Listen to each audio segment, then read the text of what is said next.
Hi, this is Chris, the guitar amp tech from Sydney, Australia. Today we're going to be looking at a Strauss amp. You may not have heard of it if you're outside of Australia, but the techniques in this repair will most likely be relevant to you as well.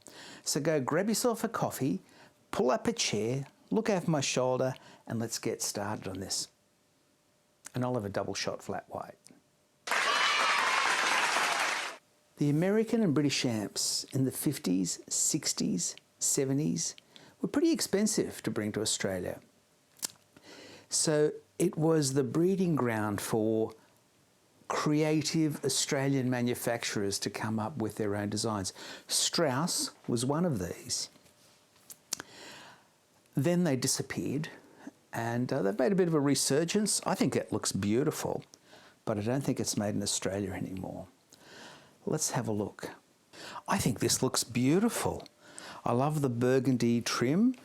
The Tolex is really well applied. The piping around that almost Marshall-y type of grill cloth looks great. Let's have a look from the top. All right, its beauty continues along the top. I'm not a huge fan of these chrome control panels. I know they're probably cheaper to make because there's no plate on top of it. There's just the screen printing there, but it is hard to see when there's lights on there in a dark stage. SRT 15, so we're going to assume that means 15 watts. I bet you anything it's going to be the ubiquitous 2 EL84s. Similar to an AC15 or a Blues Junior, that sort of thing. Let's have a look. Aha! I can see that I've worked on this before. Can you notice how brown and overheated that label is? I think at the very least, well, I'm going to test the tubes again. Hopefully they're still okay, but they've obviously copped a fair whack of heat. And we're going to test them on the tube tester again, and then definitely I think we've got a bias job in front of us at the very least. So what's the customer say?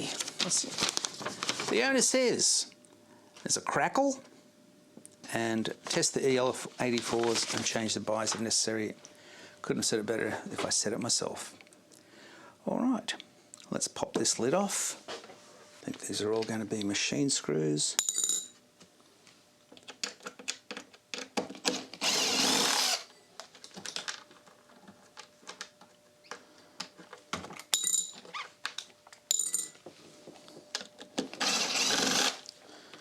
Do you like my little parts holder? It's a little terracotta pot which contained some form of exotic cheese at my local Woolworths supermarket.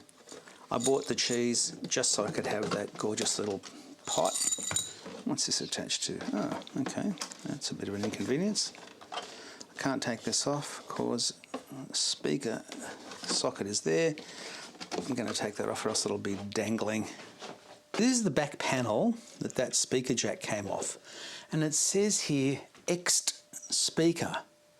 So it could be one of two things, so that's confusing. I'm going to test it out later and see whether it's an external speaker, which means when we plug it in it will disable the internal speaker, or it's an extension speaker, which means when we plug it in the sound will come through both and the impedance will be halved. It says here 8 ohms. Doesn't really give us much of a clue.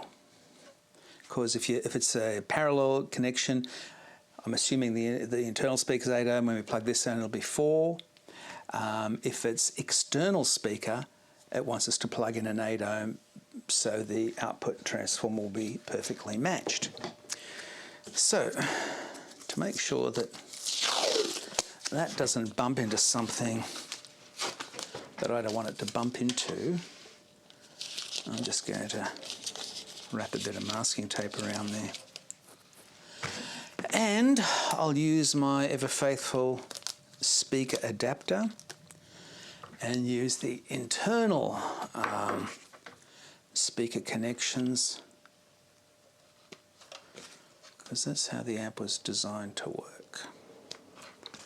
And into this, I will plug in my workshop speaker, which is a Jensen Nighthawk 75, 8 ohm, 75 watt. It's a pretty good speaker. My workshop speaker is a defunct, dead Fender 65R Frontman. Those stock Fender speakers sounded shocking. So that Jensen is great. And you need a good speaker, or else how are you going to know whether you've addressed all of the issues with an amp? So we see here it says Boston JYJ109A. I'm going to hazard a guess and say this is a generic board that's made by Boston and designed by Zhao Jian. And this is where, you know, the interior starts to belie the exterior, which I think is beautiful.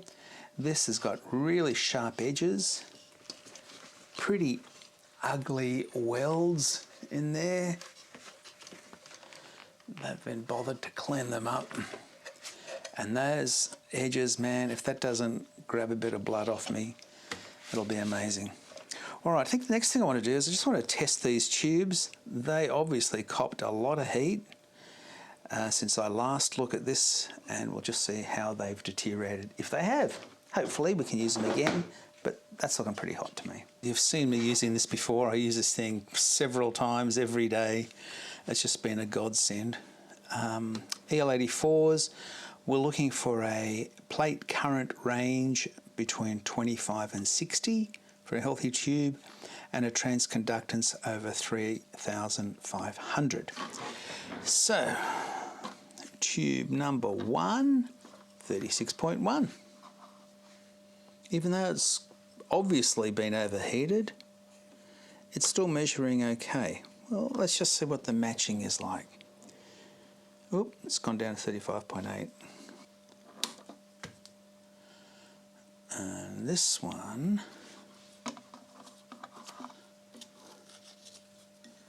oh, as you can see here, this tube has failed. Not surprising. So we'll be up for a new pair of EL84s. It's got a little, what they call a smart fuse, which shows an overcurrent condition. Not surprising with the heat signs on there. All right, let's go grab a new set of those. Oh, shit.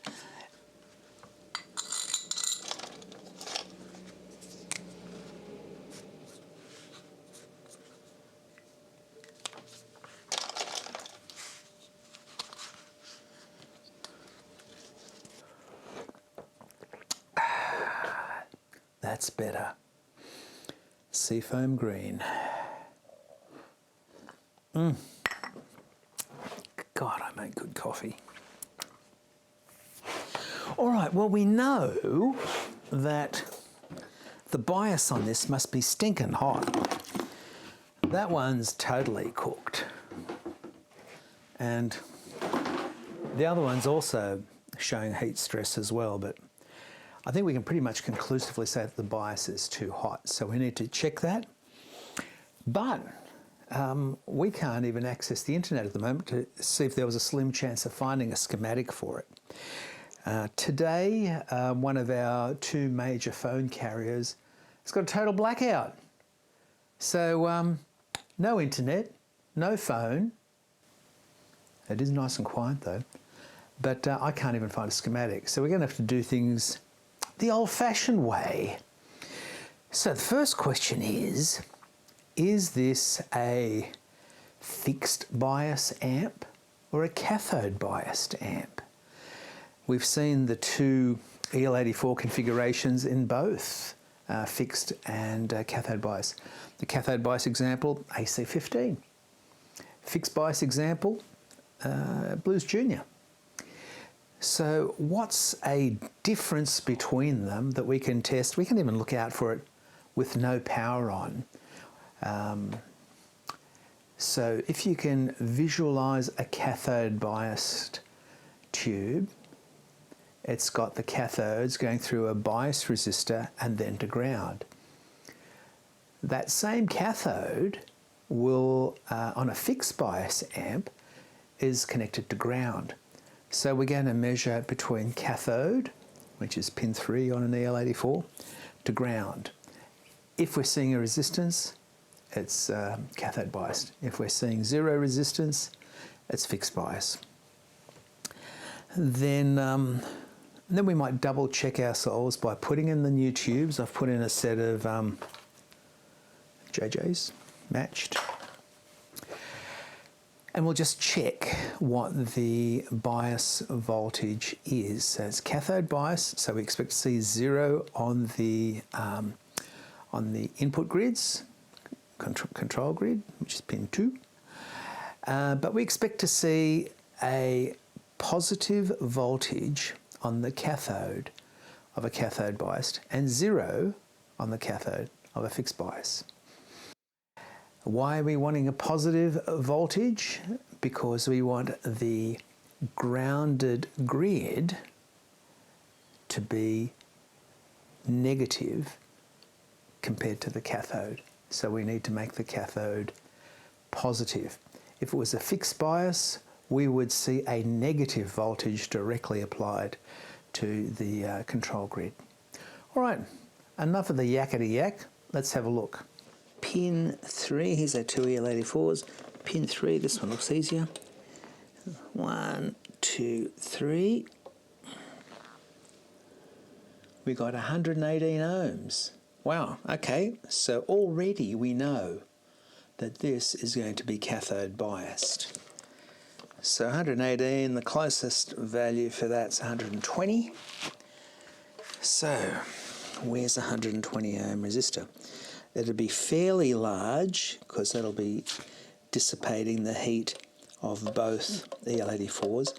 It's a very similar value to what AC30s have. They use 120 ohm resistor in the cathode. So it'll be fairly hefty.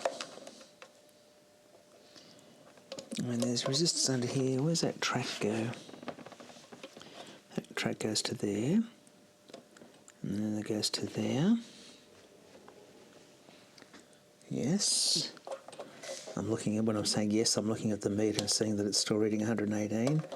Looks like it's going to this connector. And yes, that first lead, first terminal on that ribbon cable, it goes to the main board. So it's going to be somewhere on here. 10K, 470. Is that brown, black or brown, red, black? This may be what we're looking for. Because if it's copped a bit of heat, those colours may have just discoloured. Let's have a look. 118 on that side. And if this is a cathode resistor, it'll show 0. And indeed it is. Okay, so that is our cathode resistor. So I think the next step is to see, I'm expecting that this is going to be running pretty hot. And even though that's an AC15 value, I am prepared to cool that down. We could do it the traditional way, which is measure that 118 volts, read the voltage across it, then get the milliamps through it, divide that by 2, so it'll be milliamps per tube. That's assuming the tubes are perfectly matched. And I've generally had very good luck with this apex matching. So, and because they're brand new tubes, I think we could say that they're near enough to perfectly matched. Now these are going to be, when we're measuring that, we're going to be also measuring the plate current and the screen grid current. And just as a rule of thumb, I say about 8% for the screen grid. So let's try this one first, and then I'll put on my bias probes and we'll see how close our rule of thumbs and back of envelope calculations are. We'll go into limit mode first, just in case there's something wrong. Okay, that's looking pretty healthy. I didn't show the light bulb monitor, but it glowed when I first turned it on. Oh, here we go, here's some sound now. It glowed bright and then dimmed back. It's now gone to dim again because our tubes are conducting. Other than the noise, I can't hear anything wrong, so I'm going to now put that onto full current mode, and which is our volume knob. Yeah, just shut him up a bit. The voltage at the cathode is 9.98. Right, 9.98. 9.98 divided by 118.82 is 84 milliamps for both tubes. Divide that by 2, it's going to be 42 milliamps per tube. This value here seems a little bit low to me.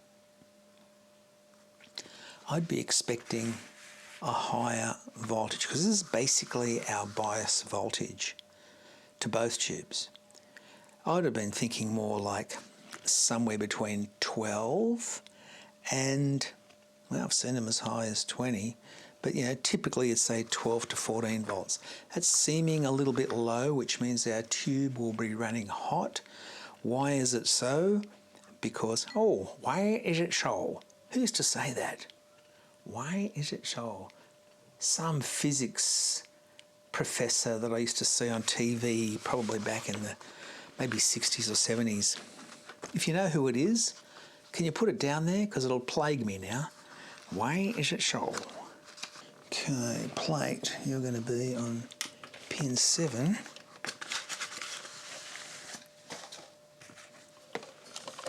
I reckon this is also going to be our plate here. 293 volts, 0.042 times 293 is 12.3 watts. Man, that's pretty spot on, and that's 102%. We couldn't get it any more spot on if we wanted to. That's doing it the old-fashioned way of measuring the voltage and current across that cathode resistor. Now I'm going to put in my bias checker and see how close we were. Just plug these in. Now remember, our calculations came up to 42 milliamps per tube. You'll notice this is reading lower. Why is it so? Remember, we said doing it this way, we're going to be measuring both plate and screen current. This one just measures plate current alone, so this will be more accurate. So I normally say about 8%, so let's just see how close my guesstimate is. So if we go 42 milliamps by 0.92, 38. Yeah, I'm going to stay with my guesstimate of 8%. That looks pretty darn close. Now we've got a bit of jiggling around. I'm wondering, has this thing got a tremolo in it? If so, yeah, it does. Let's turn that off. That's better. See that oscillation we were seeing, that jumping up and down of the plate current, was due to the tremolo being slightly on. All right, so otherwise our measurements are pretty smack on. Silly boy. The other thing I've got to do is I just measured the plate voltage. What I should have done was measure the plate to cathode voltage. So if we take 10 volts, what was it? Yeah, 10 volts off 293, we should see 283, yep, which is what we've got here. So that's that. Voltage is a little low. I would have thought I'd see something a bit higher than that. So the true dissipation is going to be 0.037 times 282, 10 watts. Divide that by 12 watt rating for the tube, and that's about 86%.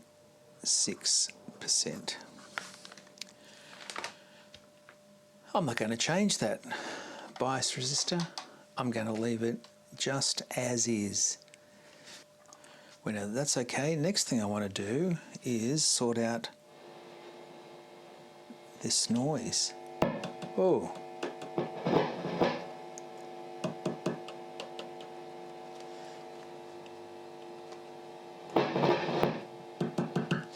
All right, so it's either the tube or the socket. Oh. Wonder if there's a bit of a grounding problem here as well. All right, let's power it down, discharge the caps, put these in permanently without the bias checker stuff on it. It's a handy tool. In here I've got 10 watt, probably 100 ohm, can't remember. And here to prove that it's a tool, because I'm a tool, and often I forget to disconnect this off the B+ and turn the power back on, and I burn this up, and I've got to redo it all again.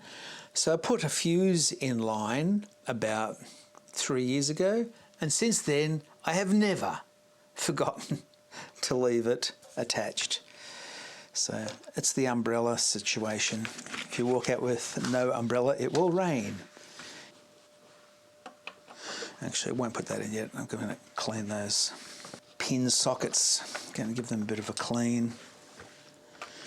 And that will be really boring for you to watch, so I'll just do that.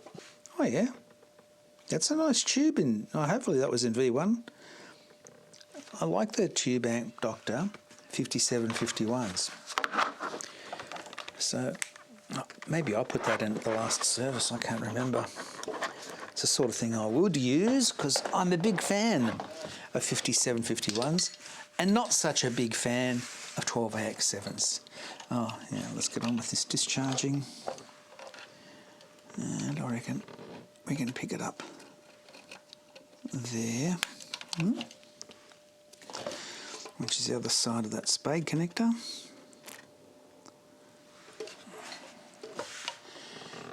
And do I trust that it's discharged it successfully? No! Let's just do a double check with the voltmeter. Is that pin 7? Hard to see. No, that's pin 7 just here. And it's down to 0. Good. That is much quieter.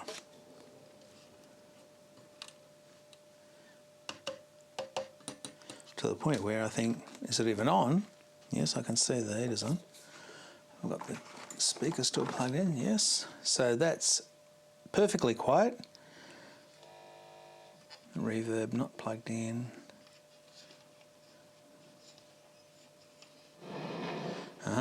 So this is the volume pot, so we're still getting noises once we turn up the preamp volume.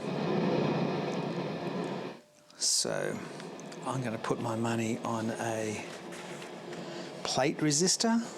That's what I'm thinking. So, but let's just give everything a bit of a tap.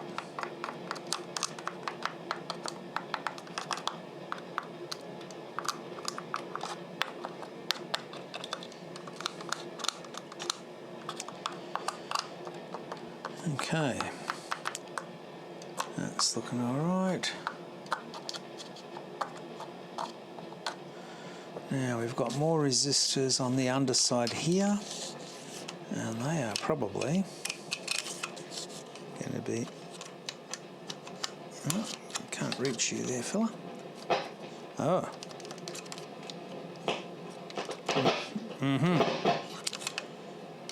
Methinks that resistor there, which, if I move that over there, can you see it then? It's tucked in right there.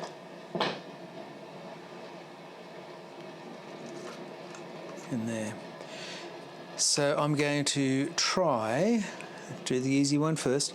I'm going to try resoldering those points there, just in case you've got a crack in the solder.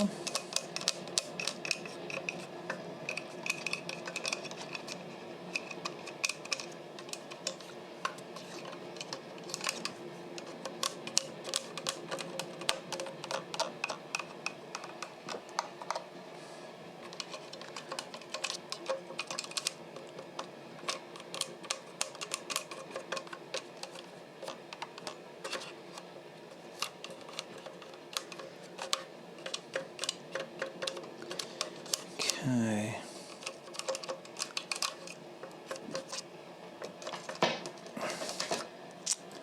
It looks like that is the only scoundrel in here. And I wouldn't mind betting that's the plate resistor for that V1. Right, so discharge, try resoldering it, test it.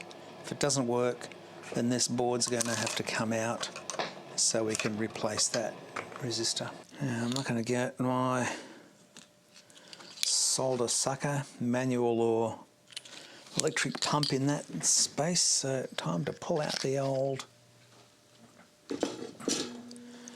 wick.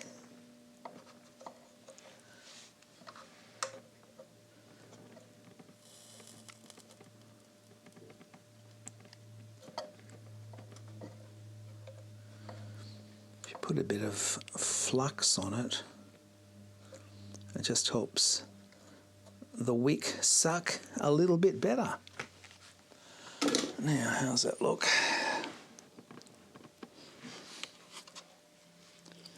That's pretty good.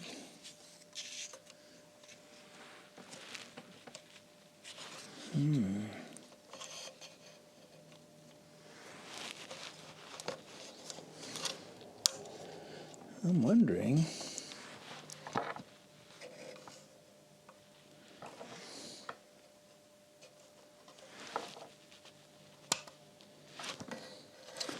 the track doesn't look damaged.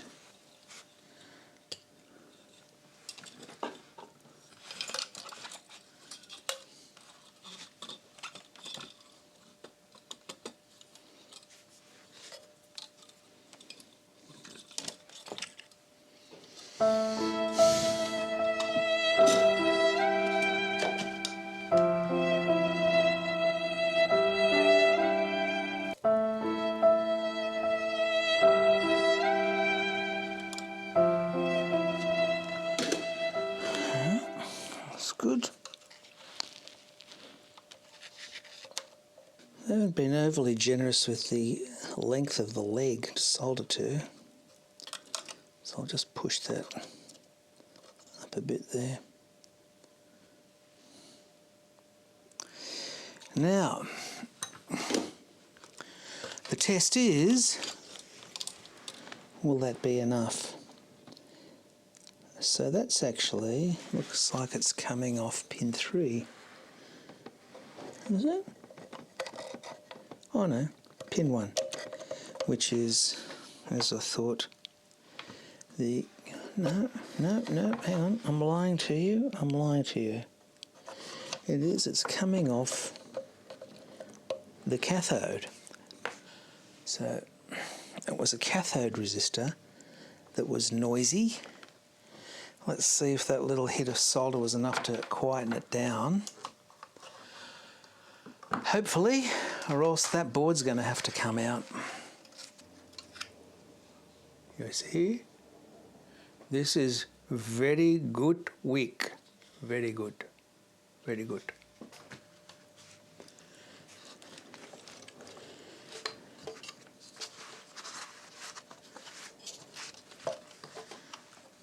I think we got out of that one pretty luckily. I'd say it was just a shitty solder joint, because I don't think... No.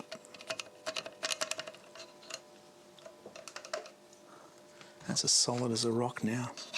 Where's the owner's list? Crackle in V1. V1 crackle solved. Noisy volume solved. EL84s, sadly they had to be replaced. Change if necessary after the bias. We didn't need to adjust the bias. More savings for the owner. So, but at least I've reassured myself that it's not the bias that's burning these up. I might just check while I'm here what screen grid resistors are in here. It would have been so good if we had internet so I could find a schematic, because I can't see what the screen grids are because they're tucked away under there, under the PCB. That's the discharge for the 20th time.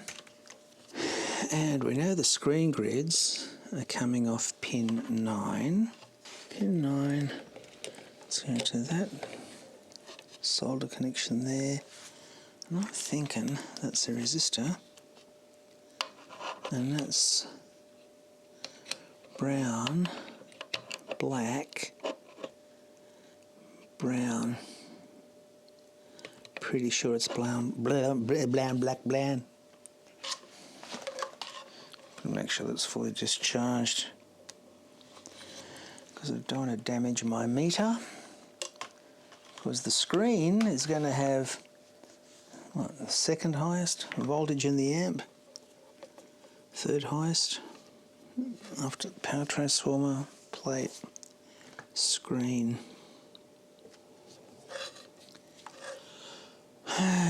DC volts. Okay, what do we got? It's saying 0. Now I'm going to put this on ohms, and I'm thinking it's going to go from there to there. Yeah, it's 100 ohms. Oh, God. I mean, the days of 100 ohms on the screen grid on an EL84 are probably behind us. It was good in the glory days of Voxes and Mullards. But in these days, it's probably a bit low. I normally replace them with 470. Can I justify taking that board out to do it? But we could see that it burned out those tubes, even with a coolish bias. I think I've answered it myself. I'm going to do it. Sorry, Rob. I think it's probably going to be better in the long run. While my solder sucker is heating up, look at the mess on the underside of these EL84s. Is it burn PCB? Is it ancient flux from previous tech? Let's give it a bit of a clean and see if some horrible truth is not revealed. I mean, it's a pretty thin PCB, even so. It's definitely hot heat.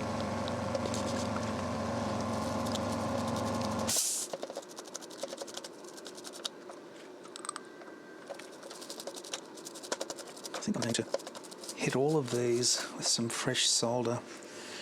I mean, it didn't show any signs of stress on the joints.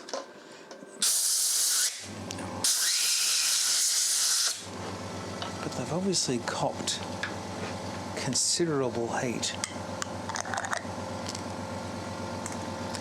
And of course, it's the age-old problem of the tubes being mounted down and the heat goes up, and probably just not helped by the fact that it's a fairly thin PCB. But we're going to now cool them down a little bit more, cool the screens down a bit. So we need to pull out that resistor.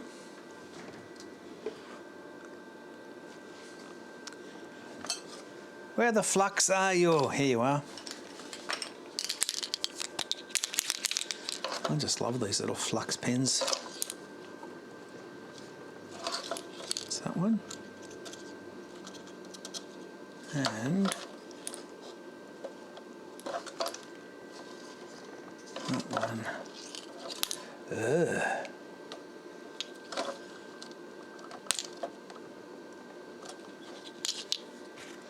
That's underneath that connector, which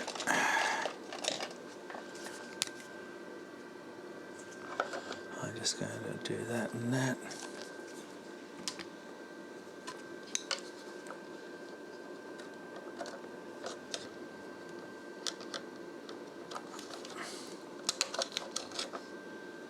Wow, not giving me much room. Let's give it a bit of fresh solder as well.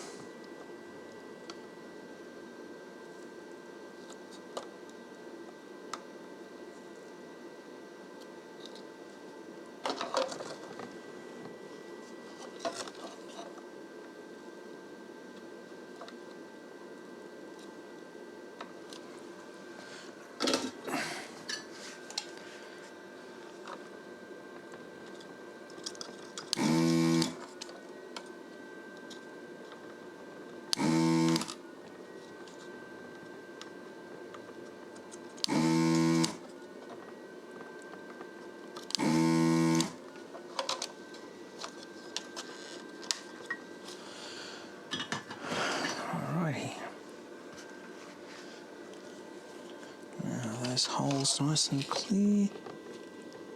Beautiful.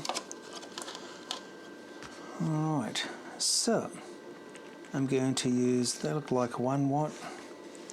I'm going to use double the current capacity, power capacity rather. And these are flame proof, so should anything go wrong with the screens, it's not going to burn the circuit board. And I'm going to mount them a little bit off the board. I like these little crimping tools. Now, which way have they mounted them? They've mounted them with the band that way. So we've got nicely formed leads holding it above the board.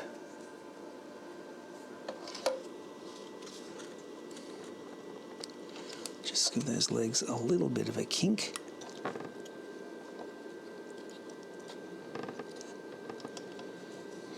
Okay, so that's that one in.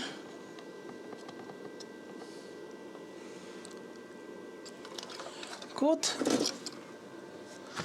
Das ist sehr gut. Now this one, can you see that from where you are? You can see it's a larger resistor mounted off the circuit board. It'll be running these tubes a little bit cooler. So both tubes, circuit board, resistors, all these things should last just a little bit longer.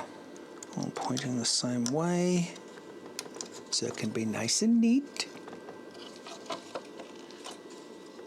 You can bend that way a bit, you can bend that way a bit.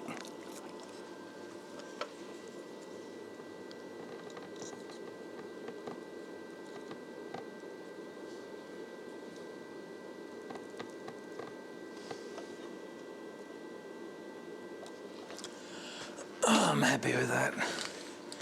Yes, it was a bit more work, Rob, but I think we'll both be happy. Rob's the owner. I've worked on both Rob's amps and his gorgeous wife Crystal, their amps, for a little while now. Lovely people. Oh, guess who I saw last Friday? Well, you're not going to guess, so I'm just going to tell you. I saw Paul McCartney in concert. I think the tour was called Got Back. Oh my God. I think my camera ran out of batteries while I was having my rant. So I'm going to continue my rant. Last Friday, I saw Paul McCartney. Yes, that Paul McCartney. The Beatles Paul McCartney. The Wings Paul McCartney. Oh my God. He was so much better. I was expecting him to be good, but oh my God, nothing like it. It was almost like a spiritual experience. I'm like, this guy we've heard about since, you know, when I was 2 years, oh not 2, probably 5. I remember being out in the backyard, banging away on the bottom of an ice cream tin, empty, pretending I was Ringo. And there he was in front of us, and he had so much energy. He was on stage for just about 3 hours, and he never left the stage. The other band members all went off, probably had toilet break, water break, whatever sort of break they like to do, and he never left the stage. I couldn't even hold my bladder that long if I was 81, struggling at 60-something. All right, so we've resoldered all of those. They're nice and shiny. So if you get the chance, hopefully this is a world tour, and if he hasn't already been and gone in your part of the world, do not miss him. The tickets for where we were, and they were pretty good tickets, not the best. They were 400 Aussie each, which is about $3.50 US. No, probably about 300 US or something. Worth every cent, worth borrowing money to go. A living legend. Okay, it's done. So we've got the new screen grids, resistors sitting there. I was concerned that, did I mount them too high? But no, it's just, we've just got to clear those standoffs and we're fine. Nice and far off the board. Improved those solder joints. Can't do anything about the previous burning while it's here, while it's easily accessible. I'm just going to give that one more hit. That was our cathode resistor, which is pretty stock standard, 1.5K. All right, let's put it all back.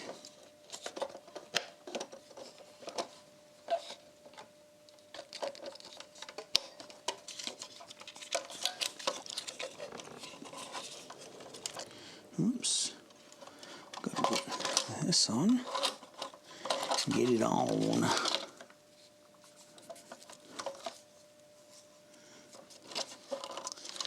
I put little marks on it just to remind me where it goes. Jets. Ooh.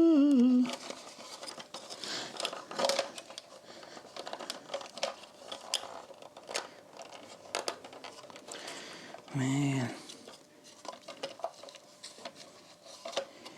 And he did songs from the Beatles, songs from his solo career, and he was so funny. He said, this is Paul McCartney, I'm still ranting about, having a little bit of a reliving of the moment. At one point, he was just so funny. I'm sure these lines were scripted because someone who went the next night said I used the same line. But I don't care. And he said, I can tell when you all like one of the old songs because the whole stadium lights up, you know, with your phones recording a moment. And he said, when I do a new song, the whole place goes black. And he said, I'm singing to a big black hole. And he said, But I don't care. I'm going to sing a new song anyway. Hysterical. Yeah. He just had the audience eating out of his hands the whole night. All right, I'll reassemble this so you don't have to listen to my mindless ramblings. I've got the Strauss back together and quiet as a mouse. That buzz is gone. I reckon if I pull the guitar out, even though today I'll be using a 1973 Fender Thin Line with the original QNIF wide range humbuckers. They sound fantastic. And I've had a bit of a listen to the Strauss. I'm thinking I can hear a little bit of that Vox upper mid compression thing happening. So have a listen and see if you agree with me. You might say, yes, I can hear it, Chris, or no, you're a wanker. It doesn't sound anything like that. And I'll be happy with either comment. So why am I using this? Well, today's going to be a bit of a rush job. I really need to get this finished and back to the owner. And time's against me, so I'm not going to be able to do my usual miking up and going into a good recorder and then from there into my computer, because it's important for me to let you hear what the amp sounds like, and I want to get as close as I can to this room. And you can only achieve that with a little bit of effort. But I haven't got the time today. So going into a really good quality mic, it's a Rode NT3 that I've had for probably 20 years, but probably more. And it's going to go straight into the camera's preamp, and therein lies the weak point. Not only because the quality of the camera preamp isn't going to be as good as the one I normally use, it's going to be picking up all of the room artifacts, which I try and filter out for you, so you're just hearing as close as possible to the pure amp sound rather than echoes and lumps and bumps in the frequency response in my room. Anyway, it's the best I can do for today, so I hope you can accept that. All right, if you got something out of the video, would you mind putting a like on it and a subscribe? And feel free to comment. I answer every comment. Here we go.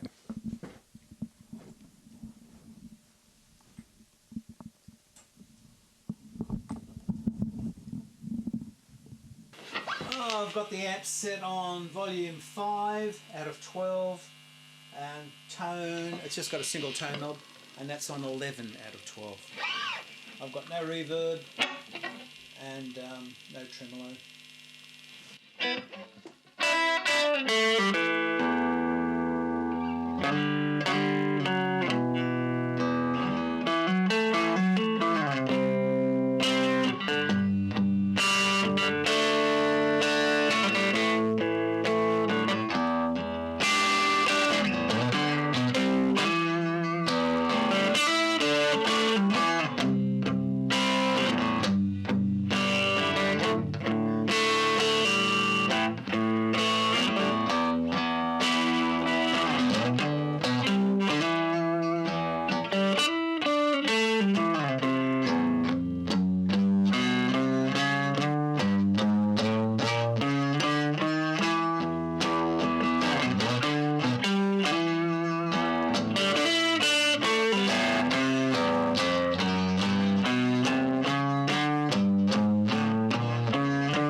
So could you hear it? Could you hear that little bit of that upper mid compression? I could. hopefully it came across with this, with my poor man's setup. I hope you got something out of the video, and if you did, please give it a like, and I look forward to seeing you at the next video. Bye for now.